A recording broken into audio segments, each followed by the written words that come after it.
the point is, though, is that being the first question isn't really the right question for your game. The right first question for your game is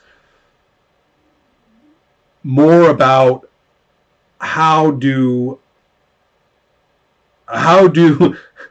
my character's current relationship to good and bad transform through time?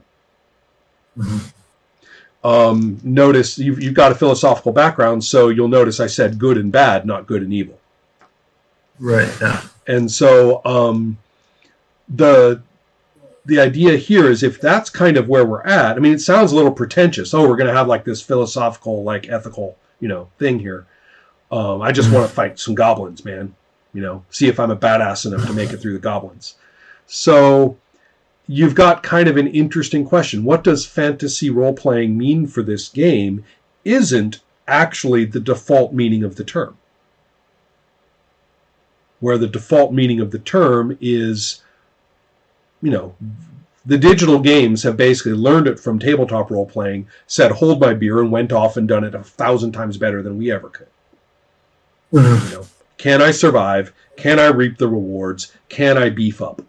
How long can I keep this up? Am I good enough to match what's being thrown at me?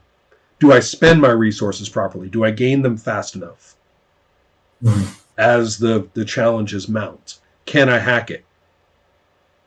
That's a pretty, that's been around since 1974. It may or may not been in Arneson's and Gygax's intentions, but it sure as hell was in the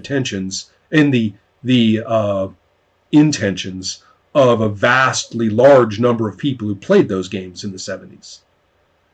And it informs the nature of role-playing so heavily that it has been thoroughly adopted into a much more profitable medium.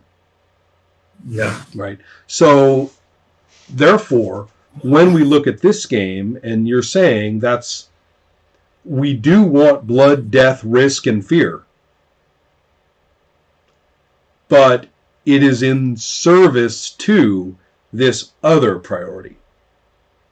And that priority is like so present in your diagrams that, it's so obvious what that priority is. So one of the things that I noticed when we would play is that whenever we have if he goes into something and he really wants to accomplish something, throwing all of his, and then he's empty, and no one else, because in the game you have to, right. So when everyone else is full, there's this anxiety. This guy has nothing, and he's going from scene to scene, and he feels like he's just empty. Right. He's like going to the gunfight with his fist. Right. And there's something about just watching that where even I know, well, I feel like, it's not that dangerous because he's always going to be able to bury the RK and survive and move on. But I think that's just that dread that kind of carries over, and watching, that's what I kind of thrive on. Well, and not only that, but what if you do have something you want to accomplish in one of those scenes while you're empty? You're not going to be able to throw anything into it to make that happen.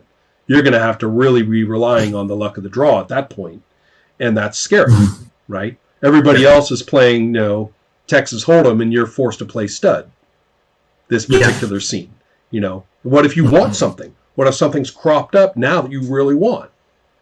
So, I think that there is a lot of power to that it's not just about the character's survival, it's about your character's agency and flexibility to do stuff next.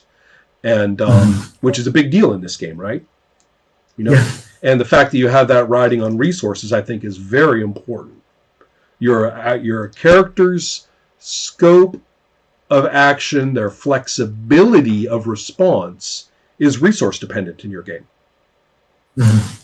That's very different from just hit points as a countdown to death. Very different, as a matter of fact. So it's a big deal. And I think that makes a lot of sense. So that's one thing I kind of found a little bit, if not lacking, but definitely hard to understand as I was looking through the text. How does fighting for my life relate to the thematic tensions and choices and problems that every situation is packed with by definition? Now, those things can go together very well. Most of the good adventure stories and myths and stuff that we love, fighting for your life is connected to the thematic tensions and problems, right? Mm-hmm. Fantasy role-playing, in my opinion, has often decoupled those things. So that fighting for your life is its own problem, dealing with thematic tensions and problems is some other problem that you handle a different way. And decoupling them, frankly, I think is kind of boring. It makes either the fights incredibly boring or it makes all the talking incredibly boring. In the context of fighting and dying, fighting and risking your life, how it's when we're talking not about, well, how do I manage the points and the numbers so that I don't? That's cool, but it has to do with your priorities of the moment. If you're saying, I'm fighting specifically to either incapacitate or kill this person, or at least stop them long enough so this guy can escape. That's what I really want. I want this guy to get out of here. Mm-hmm. And that's what I'm putting my life on the line for. That's what I'm putting my wounds on the line for. That's where I'm putting my resources on the line for. And that's where I'm putting my, that's one thing I noticed about Havoc. You're grabbing a live wire when you go to, it's well named, right? Mm-hmm. Even if you do have a die advantage, don't bet on it. It's going to go the way it's going to go. And even with rerolls and stuff like that, all that shit's only going to last so long. Right. I was going to ask you another question about that later, about how often do you actually see people sucking wind on their resources so that they have to start making hard or good choices? Right. I mean, maybe it's just my friends, and this is one of the things with the playtest. I got one guy who's very conservative. Everyone else, I feel like every single time the first thing that comes up, I want this. They blow everything. Here it goes. They just go through. Right. And they look like a superhero, just accomplishing everything for a scene or two. Right. And then things bounce on them. Yeah. And then the reality sets in, you know. And they're like, trying to convince people, okay, now we need an arrest. Now we need an arrest. No, I got all of my stuff. I'm ready to go. I haven't had my scene yet. Right. I'm ready. Right. Uh-huh. Yeah. Yeah, you just limp along here. Right, I've got my stuff. Yeah, that's interesting. But the fact that at least some people do it and that you get, as I noted before in your example, a disparity in resources instead of everybody just kind of grinding down simultaneously, that's a good sign. Right? That's a good sign that you have a lot of personal agency over how this happens, and also that you have reason to spend those. You see, that's what we worry about, is a game with resource mechanics, but the risks are never high enough. The benefit is never important enough for people to bother spending them.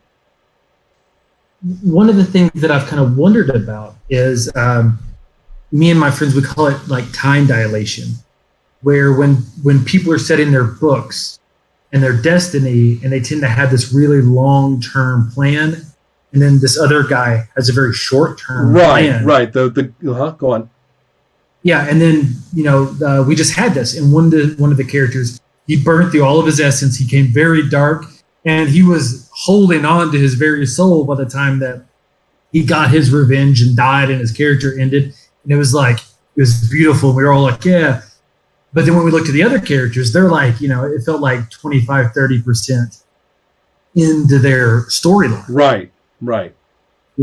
So it's like, okay, with the other guy, it's like time to make another character and to jump back in. And that was something that we talked about, how much of it is a good thing, how much of it we should talk about that too.